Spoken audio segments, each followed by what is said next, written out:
গাছে গাছে মুকুলের বদলে সবুজ পাতায় ছেয়ে গেছে চারপাশ। কিছু গাছে মুকুল থাকলেও তা পর্যাপ্ত নয়, এমন অবস্থা পাবনার ঈশ্বরদীর বাগানগুলোর।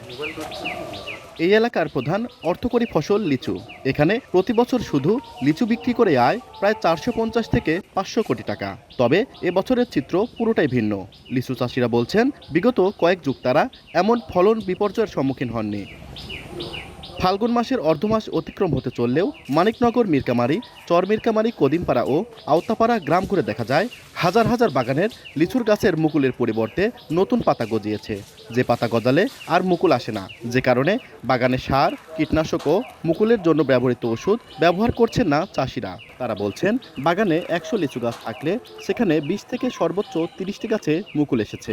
তবে সে গাছগুলোতেও মুকুলের পরিমাণ খুবই কম। হঠাৎ এমন ফলন বিপর্যয়ের মুখে হতাশ চাষিরা। মূল বলতে কিছুই না, সব লালক পাতা হয়ে গেছে। 50 বছরের রেকর্ড যে এরকম কম মুকুল কোনোদিনও হয়নি। গতবার ধরেন 3.5 লক্ষ টাকা আমি বিক্রি করেছি, এবার আমার 50,000 টাকা বিক্রি হবারও জায়গা নাই।